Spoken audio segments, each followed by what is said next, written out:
everyone. I'm just kidding. What? You could have kept going.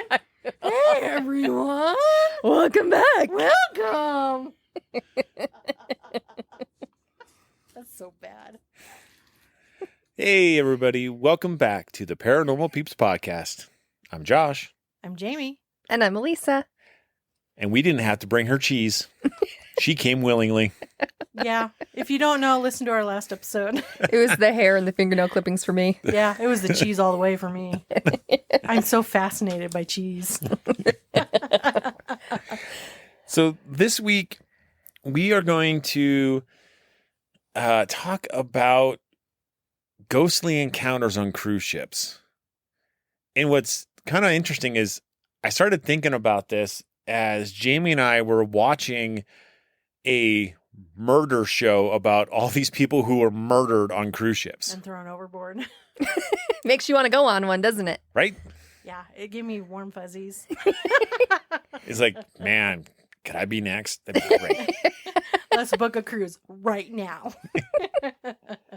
But it makes you wonder, like, because it does happen. People do go missing or murdered on cruise ships. Yeah. And if they're disappearing, are they haunting these ships? Because these aren't things that most people would think about, that their cruise ship is haunted. Well, right. I mean, I think when a lot of people think about hauntings, they think about buildings, you know, Yeah. and not like ships necessarily, cruise ships, I would say. But, I mean, cruise ships are basically floating cities. Yep. I mean, they have malls, and some of them have, amusement rides like roller coasters and Big long Ferris wheels. slides. Yeah. Golf. Everything. Yeah. Putt-putt golf. Casinos. Tracks. Yeah. So, I mean, it's, willing to, it makes sense that there might be at least some hauntings on there. So I was like, I wonder if I can find any. And boy, I found quite a few. Did you? I'm not surprised. Because I'm not not either. just people that maybe get murdered and tossed overboard or fall overboard, but you got to figure there's people that maybe, have a heart attack and don't make it. Or, I mean, there's other factors. There's so many things that could go on. Yeah. I wonder how many old people die Yeah. on cruise ships. Oh, exactly. I don't know. So this is the interesting thing is when you're out in international waters, the cruise ship is essentially underneath the laws of the country that it sails under. And surprisingly enough, all cruise ships that are out there, they're not from the US. They may No. sail out of US ports, but they're like Sweden or Great Britain or Yep. somewhere else. Uh-huh. And they don't actually have to report the deaths on board out in international waters to the U.S. public or the disappearances or any of that stuff. No. Only if they're sneaky. actually in port. It's kind of something to consider if you're going on a cruise. I think in that respect, it's kind of scary, Yeah. Oh, no. I'll still go. Well, I didn't say I wouldn't go. I just something you should consider and think about, Right? Something to think about. Yeah. The other thing to think about too is if your cruise ship is in a port like Barbados or Dominican Republic or somewhere in another country, Yeah. you are underneath their jurisdiction and their laws. Yeah. Yep. So And they're not the same as in the States. so- exactly. So what might be legal in one spot could be illegal in another. Yeah. So you gotta watch it there too. Watch your back. Watch Except the back, murder man. is obviously never legal. At least I don't think so. The way the world is now, At this point, we could be getting eaten and people would be like, oh, why are they doing that? I'm sure we're not that far off. Keep walking. Yeah, just don't look. Don't make eye contact. Just go. Would you like an arm or a leg? $25. Roasting them on a spit over a grocery cart. Ugh. All right, so let's get started. All right. A mother and a daughter had a spooky encounter while staying aboard the Brilliance of the Seas. Or that already sounds nice. On the final morning of their cruise, a mother woke to find her 15-year-old daughter standing eerily in the center of the room, watching her. She called out to her daughter and asked what she was doing. Her daughter answered, but to her surprise, her daughter's voice came from a couch behind her. The mother looked again, but the shadowy figure she'd mistook for her daughter was gone. A short time later, both mom and her daughter were awake and getting dressed to leave when the TV suddenly turned on by itself. The channels kept changing, as if someone was cycling through them. This freaked both of them out, as the remote was sitting on the bed untouched. Following this, they were both overwhelmed by the sudden stench of rotten eggs. Oh, you know what that means. They farted. Someone was releasing their demons. Yes, they had pickled eggs and beer for dinner. The mother peered out into the hall to see if she could find the source of the smell. That's when she heard 2 staff members next door struggling to open the storage door. The mother overheard them telling the other that it was like someone was holding the door shut from the inside, and for the mother, that was the last straw. She grabbed her daughter, and they immediately checked out several hours before they were supposed to. That would be very unnerving. I think the unnerving part for me would be like The smell. waking up to seeing my daughter standing in the middle of the room, Oh, Or what when you think realize is your daughter? it's not or your what you daughter. think is, Yeah. and then all of a sudden it's gone and it's just staring at you. Nope. I think for me, it's the smell of the eggs because The sulfuric smell. Yeah, because we in the paranormal field obviously know what that Yeah. means, but Usually the sign of a Type 3. type 3 negative entity. yeah, I think that for me is the unnerving part because we don't like dealing with those things. It's not that we never run across it, but we don't go looking for it. No. Nope. And when we do find it, we ignore it. hightail it out. We ignore it and do our thing. Yeah. Yep. A woman aboard the cruise ship Carnival Conquest had a frightening experience when a spectral intruder appeared in her cabin. It was 5 p.m. when the woman and her husband had just finished getting dressed up for dinner. As she inspected herself in the mirror, the woman heard something that made her hair on her neck stand up. It was a gruff male voice whispering the words, "You look beautiful tonight." At first, the woman assumed it was her loving husband putting on a voice. When she turned around, she saw he was still outside on the balcony with the door shut. She then looked at the TV, but it was on the menu channel, and the sound muted. She shrugged it off and assumed it had probably come from somewhere out in the hall. But as she continued getting ready, the woman heard a creepy compliment again. This time there was no doubt that it had come from inside the cabin, so she raced out onto her balcony to tell her husband. The invisible entity didn't speak again, but what was particularly disturbing about the experience was that it happened on the same night that a disgruntled male passenger threw himself overboard. Ooh. Ew. That's I don't know. For me, I guess because of what we do, if I heard someone say, "You look beautiful" or something tonight, Be like, thanks. and I'd be like, "Oh, that's so cool." And then if I heard it again, I'd be like, "Thank you." Yeah. Yep. Knowing it wasn't like my husband or that it, Yep. because it seems like it sounds like it was a very genuine just compliment. Like there was nothing menacing about it. But that's just because of what we do. We're more Right. Yeah. open and not scared by those pieces. But I get if you've never had that happen or whatever, that could be a little frightening, Well- especially knowing. And But- if you think about it, she's like, going from her perspective, she's in the room, Yes. getting dressed Yeah. and ready, and then all of a sudden she hears this man's voice, "You look beautiful tonight." And she's like, Well, once she realizes it's not her husband, and some especially- dude just jumped off the boat. Right, so you draw that correlation. Yeah. It may have been that guy, or it may not have been. Could be It's- coincidence in that it's happening, just- right? Yeah, it could just be coincidence, but it's hard to say. Who knows? So this one starts off, working as a musical theater performer, I've lived all over the world, on tour buses, in hotels, and on cruise ships, to name a few. For all the places I've lived and experienced, haunted hotels and theaters included, it's almost surprising that it took as long as it did to encounter a ghost. I've had some spooky onstage incidents like mid-show power outages and flickering lights, but those aren't entirely uncommon.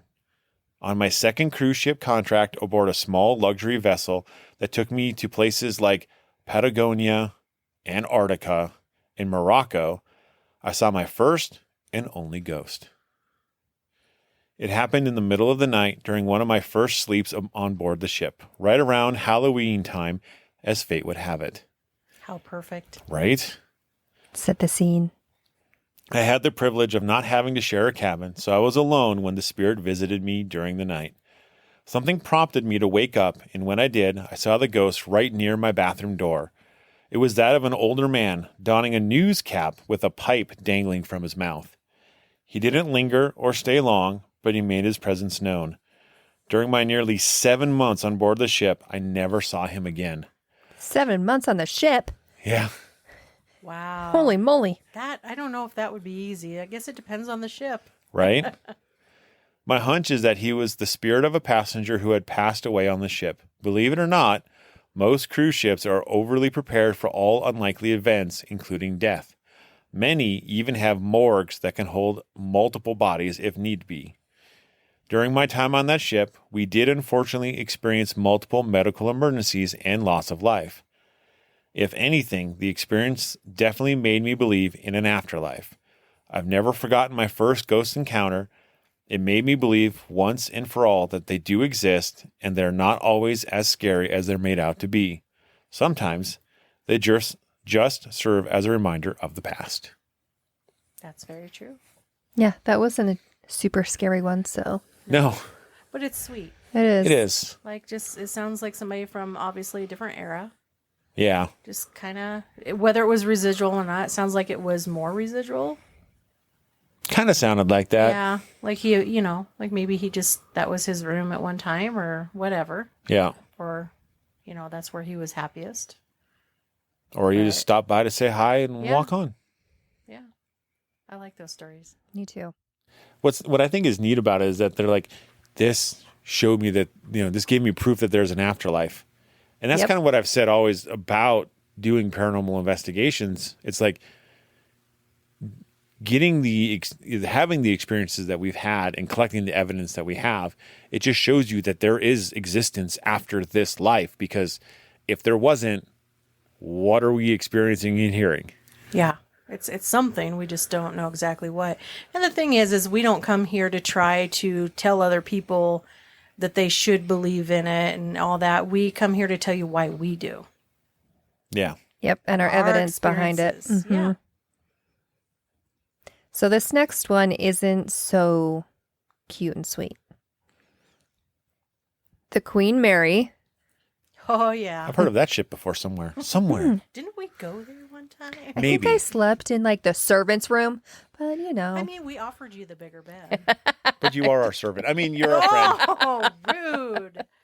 Hey, but I mean, my room could have possibly been the room that they talk about that was haunted Oh, that's very true. because it was in the servant's room, Yeah. the maid's room. Ooh. So just well, saying. yeah, she had, her room was actually really cute. Ours was big and open and everything, and of course had the big bed in it because there's two of us, but I was willing to sleep out on the couch, and Josh could have taken the servant's room. I would have slept in the hallway. Yeah. Someone almost did. Because the thing is where we were, it's like, It let's wouldn't sleep matter. wherever. Yeah, It wouldn't would matter. not have mattered. Would not have mattered. Nope. That place, like, that was probably the coolest room that we've ever stayed in. Like, Hands down. Well, I did like the Stanley.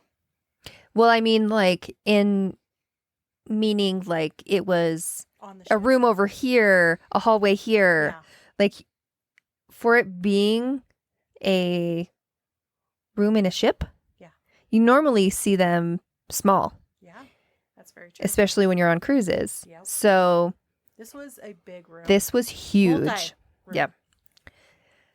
So the Queen Mary is history's most infamous haunted cruise ship.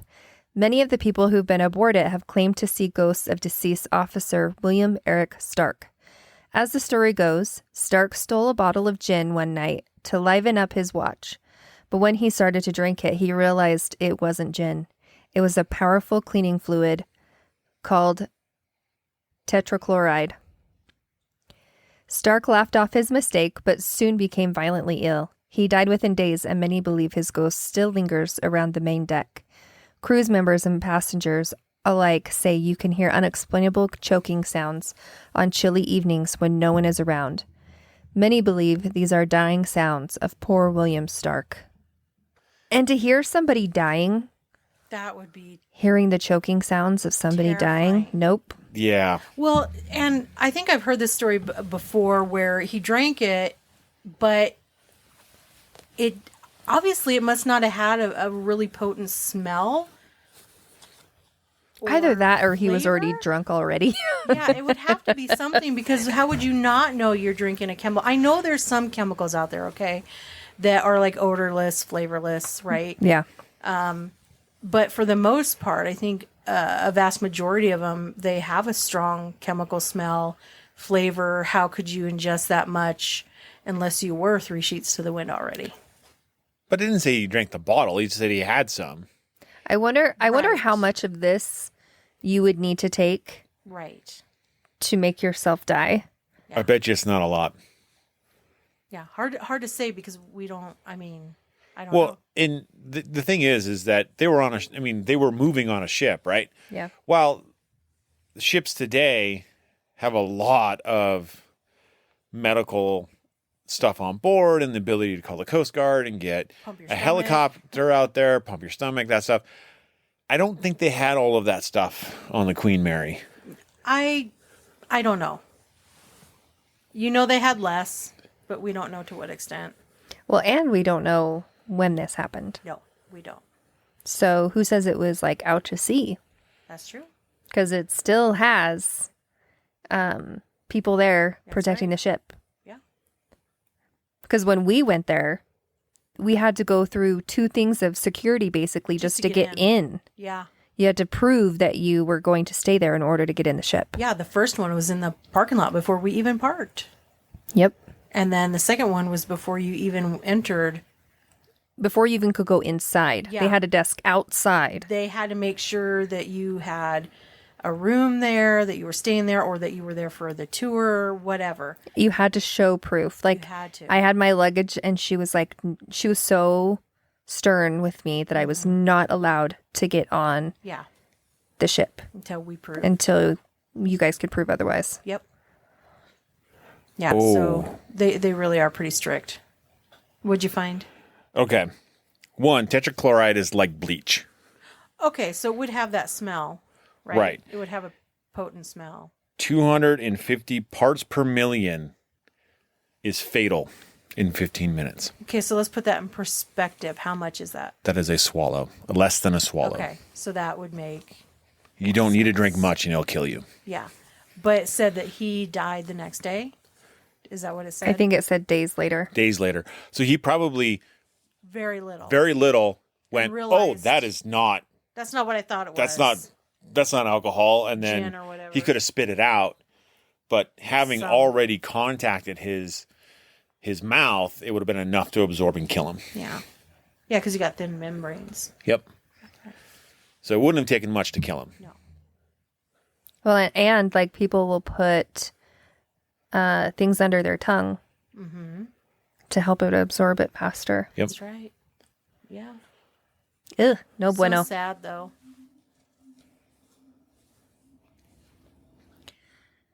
A mother and daughter were enjoying some well-deserved R&R on a small but intimate cruise liner known as the Thomas Celebration.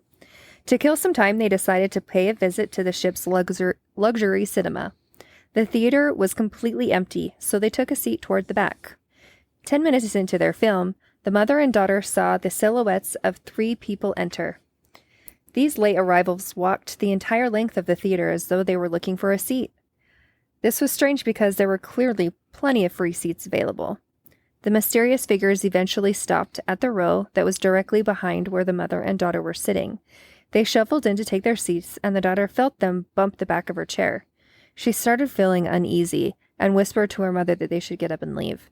As the mother and daughter took up to leave, they took one last look behind them, and the anonymous figures were suddenly nowhere to be seen. It was like they had completely vanished. Wow.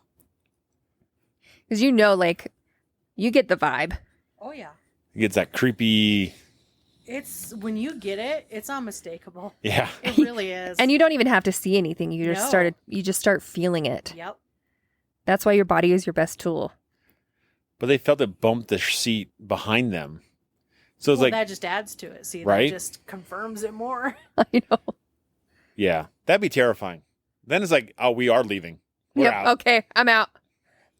In 2005, a man vacationing with his son on a cruise ship, the Thomas Destiny, got the fright of his life when he woke to a stranger in his cabin. It all started when the man, who was normally a heavy sleeper, was awoken by the sound of his wardrobe doors swinging open.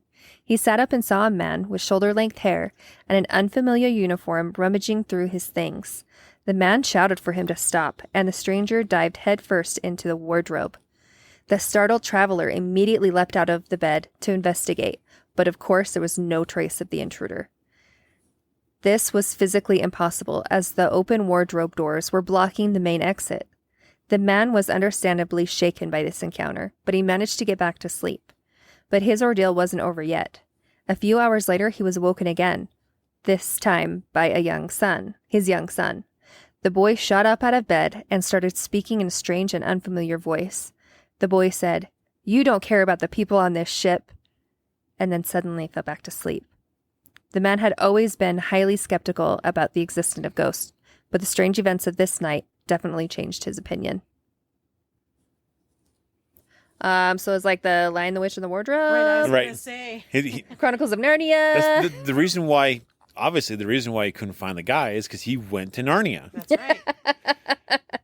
He just dove right back into Narnia. Yep. He should have got up and chased him because he would have ended up in Narnia with him. Maybe.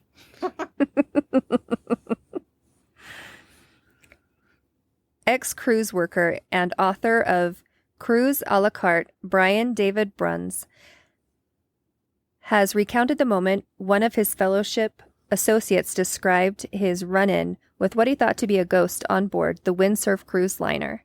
Having traveled the world countless times during his stint on the ship, Brian explained that a handful of his coworkers told of their own supernatural encounters. The first tale was told to him by an onboard spa manager, Rick, who came to Brian one day in a state of dismay. "I saw a ghost," he reportedly told Brian. Brian explains. His brow furrowed deeply and he stared at the gallery deck. "I was about to mock him, but chose instead to bite my tongue." Rick was shaking his head slowly back and forth, eyes staring at the door, staring at nothing. "He was truly distraught," Brian continues. "Are you serious?" I said. It wasn't really a question. Of course he was serious. Rick was serious about everything that didn't matter. At first, Brian didn't believe his colleague, instead choosing to disregard his apparent experience. However, Rick persisted, desperately explaining what he had seen. Rick worked in the spa, situated deep in the bowels of the cruise ship liner, said to be a very quiet and lonely place at night. Brian points out that he had always felt the hallway to be somewhat different. He continues, "I've noticed things moving behind the desk a lot," Rick said. "But you know the melon slices we keep in the urn of drinking water? I heard a gurgle or something and looked up in their direction. In the blink of an eye, they vanished. Then splat, right in front of me, right in the middle of the desk. The melons reappeared, soaking all my paperwork and everything." Despite the chaos, even that first experience hadn't been enough to initially convince Rick that the ship's spa was haunted, despite the rumor that had been circling for some time. Rick continued his tale, which Brian described in his memoir. "I'm doing paperwork. It was about midnight, and a guest walked right past me. I saw her clearly as she passed, middle-aged, long brown hair, and a t-shirt that made her look chunky. I told her we're closed for the night, but she just walked through the spa and into Natalie's massage room. I followed right behind her, calling out. I was angry, actually, because I had a bad time with a stupid passenger complaining all day. I was going to give this lady a piece of my mind. When I got to Natalie's room, I flipped the light switch on, and nobody was there." Brian goes to explain that while this was just one apparent encounter, there were plenty more out there. Windsurf had more resident ghosts than merely in the spa, he says. The cruise director and shore excursion manager both swore they'd seen an apparition floating in the hallway outside the purser's office, midship. The specter was a shadowy yet overturned outline of a man from the waist up. Both knew instinctively it was a male, though no features could be seen on the hazy head. I want to work in that spa. I don't know, the melons like coming out of the out of the weird. water and then splatting on your desk. Like, that's a little alarming. I tried to get him before he jumped, but I got him like Mid jump. mid-jump. It's all blurry. You weirdo. But yeah, that would be, I mean, I don't know, like finding out that the Windsors are a very haunted cruise ship. Like, does it still sail? Can we go on it? I know. These are all very good questions. All See- very valid questions. See, I'm a nail tech, and I've heard of people doing nails inside the spa of this cruise ship, Yeah. and I'm like, can I work on that one? Right? I'll put some cantaloupe out. In your case, you better put like watermelon or honeydew. So if you got slapped in the face by a cantaloupe from a ghost, could you claim workman's comp? Elisa would need medical attention. If it was a cantaloupe. I might start Swelling up, getting some hives. turning red. I swear a look all ghost did it. lumpy. Yeah. So what happened to this one? Ghost slapped me with a cantaloupe. They're like, sure. Any history of mental illness in your family? Well, actually, Okay, so I got a long one. buckle in. Buckle up. Buckle in. Like, what is that? What am I buckling into? A rue. A rube. Yeah. This happened 15 years ago when I was 19. At the time, I worked on cargo vessels, and this was my third trip to sea. The ship was around 30 years old when I was on board, which doesn't sound old, but it's pretty old for a ship. The vessel had been refitted a few times by the time I was on board. I won't say the name of the ship, as I will be naming people by position, so it would potentially lead to people being identified. For anyone who works in a similar job, you will know what it's like being the young, relatively new guy on an all-male team with people who've lived and worked together for months or years. In essence, you feel like an outsider and you have to prove your worth, and also you can expect to have a load of practical jokes played on you. So you can imagine when I joined this ship and the guys are all talking about a ghost on board, I was like, yeah, whatever. They're trying to haze it. Yep. A little hazing. Yeah. They asked me if I believed in ghosts, and I said no, which was actually a lie, as I had experienced things before. Anyway, they just said something like, "You will soon," and I just laughed it off. I think I'd been on board for about a week when I first heard a loud knock at the cabin door. I had my own cabin, but it was a small one in the middle of the accommodation with no porthole. I opened the door and there was no one there. I definitely thought I was getting pranked. This started happening regularly, and it would be all sorts of times, often waking me while I was sleeping with 3 loud knocks. Every time I tried to jump up and open the door as quickly as possible to catch the person. But I never saw anyone or even heard them running away. Now, my cabin was roughly in the middle of a corridor. I'd say it was around 20 meters long. So you would have to run 10 meters to get around a corner. A few times I felt like I'd opened the door quick enough that I should have seen them. This got me thinking maybe it was someone in a neighboring cabin. I asked who was in the cabins next to mine. There was an old guy in one cabin who was in his 60s. I'd never seen him move fast enough. The others were empty.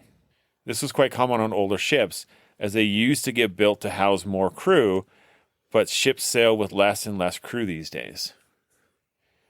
The knocking continued until one day I was at my wardrobe, hanging up my shirt, literally next to the cabin door when it knocked. What's up with these wardrobes? Wardrobe. It's the people coming back from Narnia. All right. It's got to be. Well, I mean, they travel back and forth. Exactly. Maybe it's like a portal. Yeah. It's not mirrors that are portals. It's wardrobes. I opened it so fast I should have been face to face with them. The corridor was empty. That's when I realized there was something else going on. After that, I started taking more notice of what other people were saying, and I also started paying attention to the oppressive feeling on board. I've been on 2 ships previously, and I sailed on 4 more after this one. None had an atmosphere like that. Things got worse after that. One of my jobs at night would be making rounds on the ship to check cargo. You take a radio with you so you can radio the bridge if you need to. The radio would sometimes loudly blast static for no reason, and if I radioed the officer on the bridge to ask if they said something, they'd come back clear and say, nope, there was no static for them. This happened on multiple radios, so it wasn't just a dud. One day on my rounds, I was in the laundry at 2 a.m. making checks, and an alarm sounded. I spun around to see the watertight door closing behind me.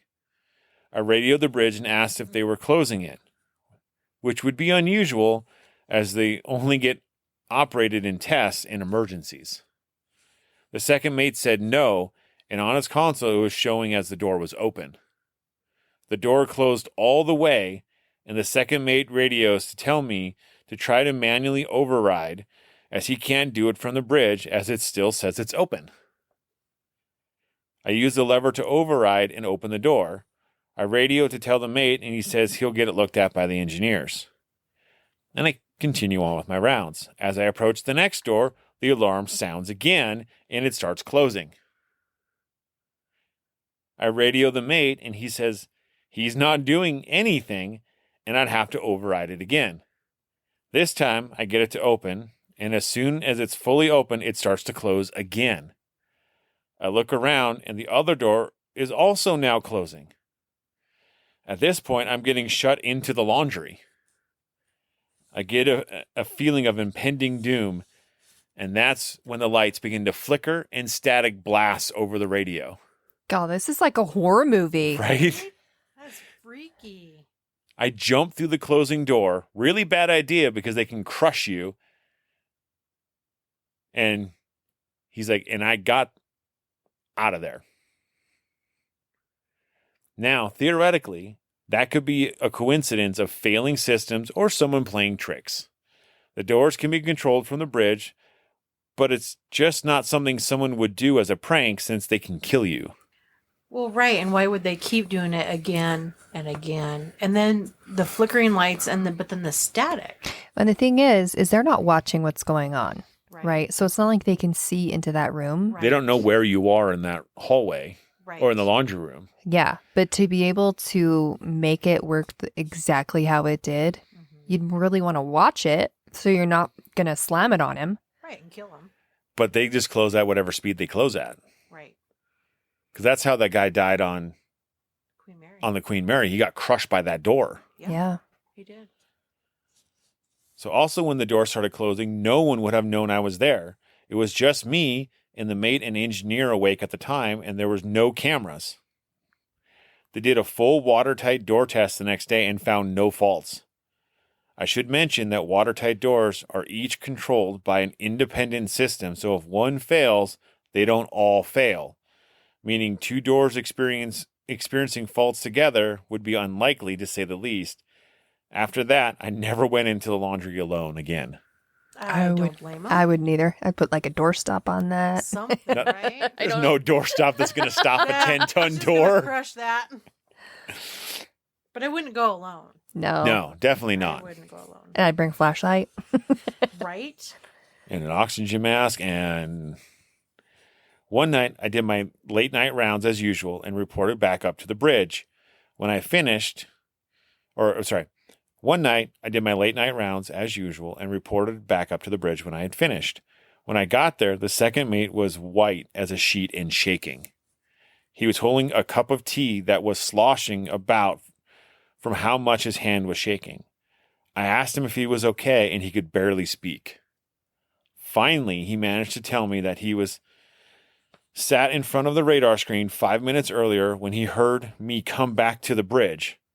He asked if everything was okay, and I didn't respond.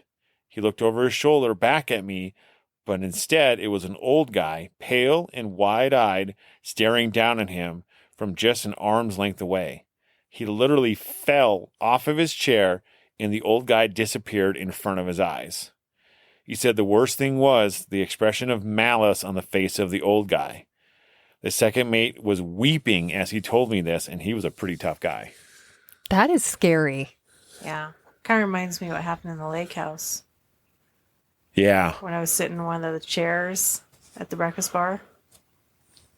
Yeah? And I turn around, and there's a little boy standing there. It wasn't my son because I had dropped him off at school like an hour earlier. Oh, And I gosh. fell out of my chair. Like this was like a stool, Yeah. with the back on it. Kind of like the ones we have upstairs now. And I fell off of it and tipped it over. And when I got back up and was looking around, He's nowhere to be seen. he's nowhere to be found. How old was he? He had been like 6 or 7, maybe. About the age of our son. About the age of her son. Oh, that's creepy. Size. He was about the same size. Hair color. Yeah, not the first time I seen him, though. No. But it's that shock. Well, yeah, because I had dropped Azrai off at school. I came back home because I always walk him into the classroom, make sure he gets in okay. And then I left and I drove home. And I went up to the house and I was sitting there having a piece of toast. Did you feel something behind you or did you? No, well, I did because I felt like something was there. And so when I looked to my right, he was standing there kind of by the fridge. Was he looking at you? Yes, Ugh. straight at me. Oh, And my I goodness. fell out of my chair because I was startled. Oh, for sure. And when I got back up and I looked around, like, he was nowhere. And it totally does something to your head Yeah, it does. because you think, did I actually just see what I think I just saw? Yeah. But it's not the first run-in I had with him. I seen him go from he had to been like towards the back of the living room, and you couldn't see that looking out our bedroom door because I was in bed, and it looked Yeah. through the dining room into the living room. But it's like he ran from the back living room straight forward to where I could see him in the front of the living room, and like when he hit the windows, because we had these big picture windows, he disappeared. Nope. And that was a brand new house. That was a brand new house. We were the first ones in it the day it got completed. That is crazy to me. That was so cool. It is cool now. It was terrifying back then. I was by myself back then. Like he was Yeah, gone that's all the scary. time. That is scary. Yeah. So So he says, the worst experience was in my cabin. I've been on board maybe 3 months at this point. So all this stuff, this guy's barely been on the ship and all of this stuff is happening to it's him. quite a bit. Yeah. Yeah. And it's not like you can just leave. No. Right? Where you You're gonna go? stuck. Like you're in the middle of the Atlantic or the Pacific Ocean. You ain't going anywhere. No. Maybe that's why that other guy jumped off the ship. Right? You never know. He's like, and I kind of accepted I was stuck on this messed up ship. I guess some of the fear had gone as you get used to being on edge. I ignored my door knocking by this point. It might have even stopped happening. I don't even recall. Anyway, I get into bed one night, read for a bit, and turn off the light. As soon as I turn the light off, I think I see a figure standing over the bed, but it's pretty much pitch black, so I can't make out any detail. And after initially jumping, I reprimanded myself for being silly and assumed it was just my eyes adjusting. Then the figure sits down on the bed, squashing my legs, and turns its head towards me. I can literally hear you screaming sleep paralysis at me right now. But I have experienced sleep paralysis, and I can tell you it wasn't that. I could move my arms and upper body just fine. I couldn't move my feet, but my lower legs were trapped by the weight of something. I was frantically pulling the duvet to try and dislodge this thing and get my legs out, but it was impossible. I tried to reach for the light switch, but it was a couple of inches out of reach. I started full-on swinging at the space where it should be sitting, but my hands didn't hit anything. I started to scream, F off, over and over, and eventually the figure stood up and I could move my legs. I hit the light and there was nothing. I couldn't sleep without copious amounts of alcohol and a nightlight after that evening for a bit after I left the ship, which, as you can imagine, was awesome for picking up girls in my early 20s. Hey, you want to come around and stay over? Excuse me while I get messed up and turn on my nightlight. Poor guy. Oh, man. Multiple other things happened after this, but this point, I'm already pretty long, and so I'll skip ahead to the last big thing with multiple witnesses. So when I'd been on the ship about 5 months, and the night watch, me and the night watch were in the crew bar after our watch finished, probably 4 a.m. I was about to begin my routine of getting drunk, so I'd pass out and not care if a ghost sat on me or whatever. We were talking about some of the weird stuff that we had seen on board. It was me, the second mate, the second engineer, and a grease monkey, or an engineer lackey. As we were talking, one of the guys looks across the bar and says, "What the F?" His mouth is open like an O. We all look where he's looking, and a Henry Hoover is floating 2 feet off the floor with its stupid smiling face looking at us. The second mate says, "F off," in like an incredulous manner, and the Hoover gets thrown a few feet to the left instead of just dropping. Dang. Multiple witnesses. A thing floating in the air. That's really uncommon. Yeah. So I've never seen anything like that. That's crazy. I'm not entirely certain what a Henry Hoover is, but I'm wondering if it's a vacuum. That's what I'm thinking. that's what I think it is I'm too. gonna look it up. Henry Hoover sounds like the vacuum. Yeah, it sounds like a vacuum cleaner. But anyway, anything floating 2 feet in the air. Oh, Mhm. okay. Henry Hoover, it's a vacuum, like the ones that you pull, Yeah. Yeah. right? And it's red on the bottom, black on the top, and it has a face. Oh, it does. Yeah. It Oh, full on has a face. it's a shop vac with a face. Yep. And the hose that you vacuum with is the nose. It's actually Nice. cute until it's floating 2 feet in the air, Yep. looking at you. Then it takes on a whole different feeling. Right? Yep. You gotta wonder, so I imagine it's the same spirit doing all of this stuff. I think to me, it feels like it's just that old guy that just hates everybody. But why? Well, Why does is it he seem so like- angry? Does it seem like he hates everybody or he just gets enjoyment out of scaring people? Like he Good likes question. he likes the shock factor, the awe, like Well, I wonder if it could be like a spirit with a type A personality, and type A personality likes to control situations. Sure. And Yeah. in this, they can't control stuff. They can to an extent, but they can't control people seeing them or being able to talk to them or all of that. So what they can control is what they do to others. right. So I wonder if that's where Could be. it comes in. I mean, it could. There are so many different scenarios that could Oh, be, exactly. but Yeah, I don't know. That's just So does it say whether this guy still works on this ship or was this we from- didn't. He didn't say the ship name. he didn't say the ship name, It and doesn't say whether he still works. no, because remember he said after he stopped doing it. Ex-employee, but see, he said after he got off the ship, he would have to get drunk every night and put on his nightlight just to sleep. That would suck, especially if you don't like alcohol. Then what do you do? Right? Just put on your nightlight, I guess. I mean, it's You're not- like me, and you put the blankets over your head, and you wear comforters, and it could be 100 degrees outside. It doesn't matter. Yeah. And then you have a little pinhole just to breathe, Yep. and then you don't fall asleep until you're completely exhausted and your body Just can't stay awake. can't any stay longer. awake anymore. But I mean, think about this though. How much I kind of feel bad for the guy, right? Because this time that he was on the ship, and it was probably a year, right? A lot of times these ship contracts are like a year, about a year's length, just for like one season of whatever they're doing. Right. To be so traumatized after working on this one ship Uh-huh.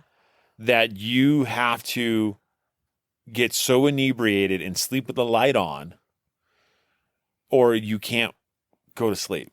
like that is like some serious trauma associated to whatever happened on this ship to him. Well, and it makes you wonder, even though he doesn't work there anymore, it makes you wonder that after the fact, what were his nights like after that? Even though, say, like he's in his own place and, you know, nothing happens there, but just the trauma from what happened there at night, does that like ever come back and like give him trouble sleeping?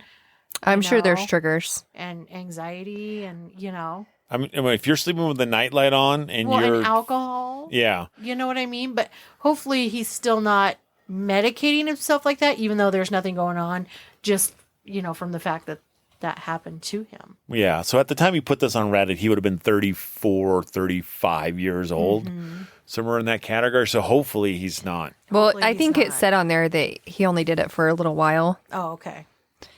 after. So But still, like, it's just, I really feel for him though, because having, I mean, can you imagine? Like I have felt something sit. In fact, the other day up on the love seat, I felt someone sit next to me. And I have felt before where someone has sat on my bed. Mm-hmm. So, but to have something that you can't see sit down on your legs to where you cannot move your legs is a whole nother story. yeah. Like that is frightening. Because that it says wait. You know, but like and usually, like, even if depending on the size of person, right? Like if I sit on your legs, I'm going to know it. you're going to know, but you're not going to be able to move your legs, right? No. But if someone lighter, like me, I'm just kidding. but if someone lighter sat on your legs, right? Right. There's a good chance you could actually probably maneuver your legs enough to throw them off. Yeah. Or to slip your legs out from Right. under them. Yep. Yeah. But this pressure is constant to the point where you can't do anything until you Right. cuss at it. yeah. Well, And then it lets you go. right. Well, we've seen and read about stories that where they see a spirit and it's holding them down. Yeah. Where they can't move. Or they have like that super heavy pressure on their chests and they can't move. right. And when it's not sleep paralysis. Yeah. So, like, that obviously to me does not scream sleep paralysis to No. me. You wouldn't be able to move your body to do that. Yeah. But there's also kind of different sleep paralysis. Like a lot of times what you hear is like people, but they're on their backs and they have a pressure on their chest like there is something, and they have like just this feeling of dread. Yeah. Like something pure evil's in the room. Yeah. Now, when I got it, and I only ever got it in the lake house, and I only ever had it twice, for me, it wasn't anything that was on the bed or on my chest, but I was on my back and I was alert.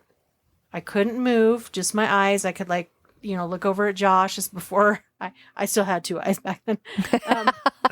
And I still had peripheral vision. And I could look over at Josh, but I couldn't move to nudge him awake. I couldn't scream out, nothing. And it wasn't anything sitting on my chest, but it was by the front door of our room, like in the shadow. I Yep. couldn't see it, But you knew it was there. but I could feel it. And it was frightening. And I couldn't scream. I couldn't do anything. I could only like think in my head and say a prayer. And I said a prayer over and over and over. And finally it left. But yeah, Yeah, it's always scary. I've never had it since. Surprise. Just in that lake house. That's why for me, it's like, is it just sleep paralysis? I don't know. I don't Yeah. think so. I think for some it is, Yeah. but I think for others it is not. Yeah. Well, and the difference between my first time and my second time is they happened years apart. But in the same room, in the same house. Never had it before that, never had it after that. So And your house was haunted. I believe it was. Oh, it was. Yeah, I really do. But at least our vacuum cleaner didn't float around. No, but when Man, that would have been terrifying in itself. yeah, because we had a Kirby. Those things are heavy. Yeah. Can't imagine that floating around. Right? But we had the sound of like all of our doors in the basement opening and closing. I know that. And he was gone. And it was just me, and my son's room was down there. That's always scary. And I heard him over the baby monitor. Mom, can I come upstairs? I'm like, yeah, get up here. he ran up the stairs and went in my room. And I went downstairs when the noise stopped. All the doors were in the same place because we leave them all open. They never moved. They never moved. That always the baffles sounds. me Yeah. that they can create those sounds, but nothing moves. Like Nothing was how is that Yeah. possible? But- Nothing was out of place. But what happened after that, though? Because you So- closed the door to your room. Yeah, so after I went downstairs and I checked to make sure, well, the slider was locked and all the windows are locked, and I noticed nothing was out of place. None of the doors, they were all how I left them when I tucked my son in. And I came back upstairs and I had Azariah sleep in the bed with me that night. I didn't sleep, of course, but I went into our room, and our room was huge. Massive. It was a massive room, and I shut the door and I locked the door. And I had a cell phone, but signal out there was really bad. But I turned on the TV and I put in a DVD, and Azariah fell asleep and I stayed up all night, the light on. But I heard, and mind you, he's out of town. He's not even in the same state. Of course. And I hear like what sounds like someone coming up the basement steps from the downstairs where all the doors were. And those steps are carpeted, but I hear the thud, thud, thud. So when you get to the top of the stairs, it turns to hardwood floors. And I hear these boots, thud, thud, thud. And they walk, because the stairs come up like this, and then it's wood, and then there's the back door here, and then the wood wraps around and goes down the hall next to the living room, and then it goes into the kitchen, well, into the dining room. So it's Kitchen, by the dining front room. door, and then dining room, and then straight off the dining room is our bedroom door. So is there only one bedroom upstairs? Yeah. Yeah. And so I hear it, come up the stairs, hit the wood floor, walk down the hall next to the living room, in through the entryway, and down through the dining room, and it stops at the door. And I physically see and hear the doorknob moving. I've locked the door. I got the phone in my hand. I have barely one bar, and Yeah. it cuts in and out. And I got my phone in my hand, and I hear it turning. And it's like whatever this was, when it realized, honestly, I thought there was somebody in the house. Oh yeah. That somebody had broken in downstairs through the basement slider or window. But I had checked everything. Nothing was askew. But once whatever this was realized that door was just locked, there was nothing. I didn't hear it walking away. Nothing. I stayed up the rest of the night. I never heard anything. That is crazy. There was like no footsteps leaving, nothing. So what did you think? Did you think that there was someone standing there? I thought Or just for a waiting? while, because I was looking like under the door. So the Yeah. bedroom's carpeted, and Yeah. it's like this longer carpet. So, but I was like looking under the door to see if I could see any like movement. I didn't Yeah. see anything. And I never heard, I was listening for like any more footprint or, footfalls, and Yeah. I didn't hear anything. Oh. And that's when I thought, that's got to be something, like that was not an actual person. But whatever it was had to be intelligent, because it seems like they had intent. But that house was brand new. We were the first ones to ever live in it. Was there other houses that were in the area? There was one next door, but that was also brand new. Were there older houses ever in that area? In the area, but not on that property. That's interesting. And that was a big piece of property. And It was the side of a hill that they had to level part of it to put a house. yep. So at one time, it was just a hill. Like Yeah. big. Yeah. That is terrifying. Yeah. Absolutely terrifying. The crazy thing is the only time that ever happened in the house. That's the only time that ever happened. You know what's interesting is things like that have happened to me, but it's always when my husband is gone. Yeah. Every time. That's when he was gone. Yep. Did anything ever happen to you when you were there? Just the boy. I saw the boy several times, Yeah. but it was just the boy. Yeah. Whatever this was, though, was not no little boy. Like, I feel like when I saw the little boy, like, while he startled me, I didn't feel any negativity from it.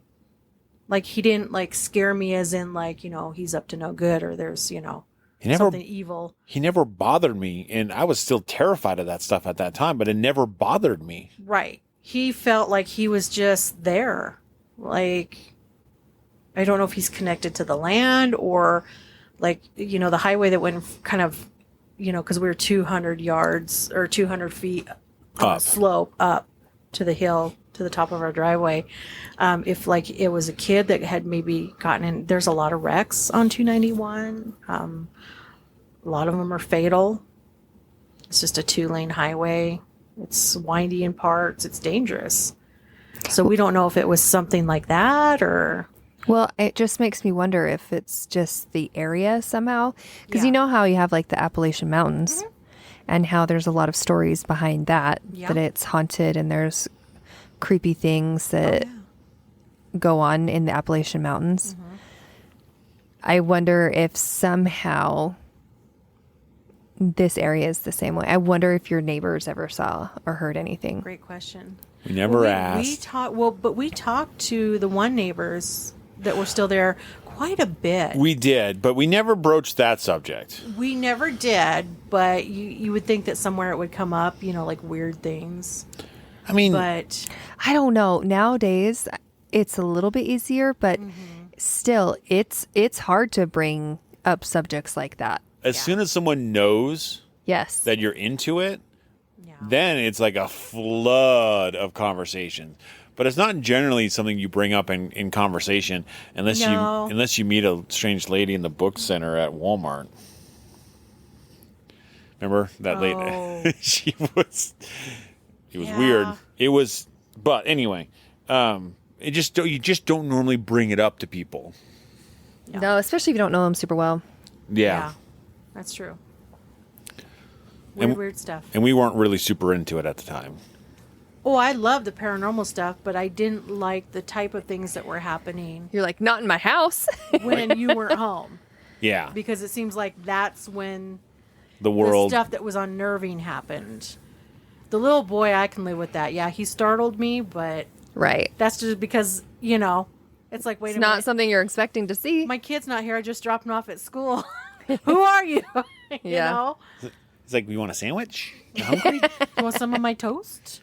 What? Is it snack time? Do you need something? You want an Want some Uncrustable? water? Yeah.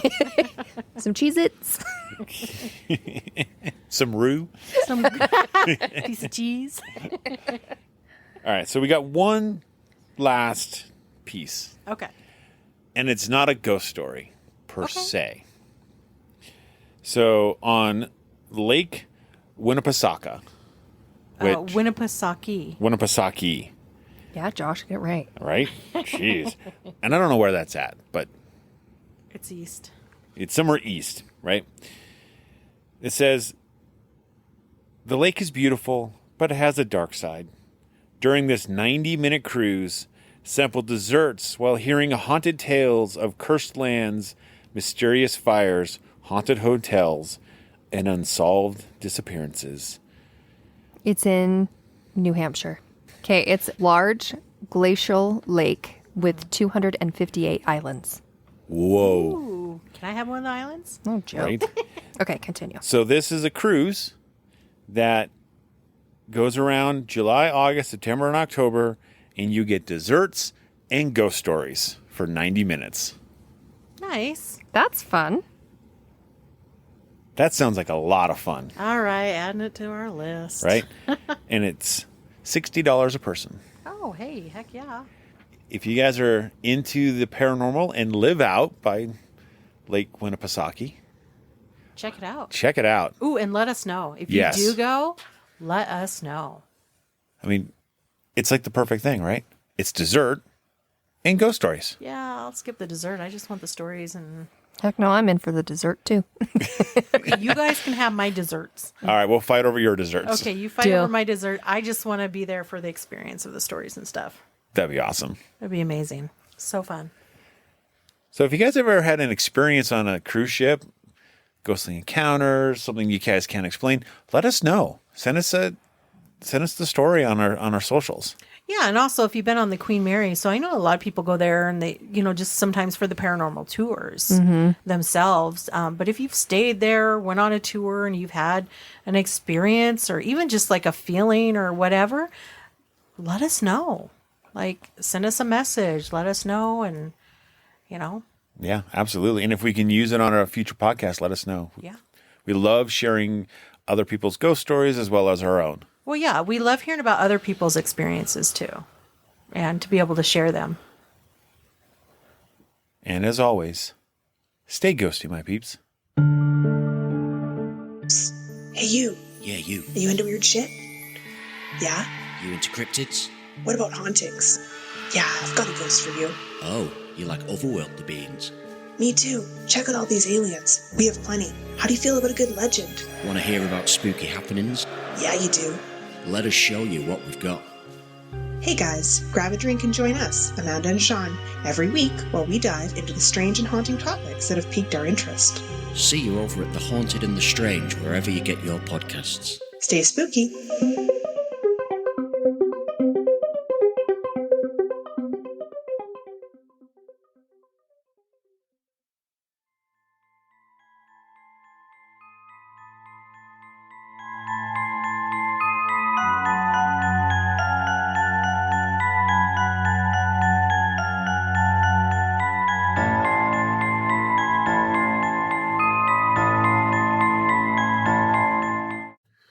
Thank you for listening to the Paranormal Peeps podcast. You can find us on social media at Twitter at CPR Paranormal, on Facebook at Paranormal Peeps Podcast and Cold Spot Paranormal Research. And you can find us on Instagram at coldspot_paranormal_research.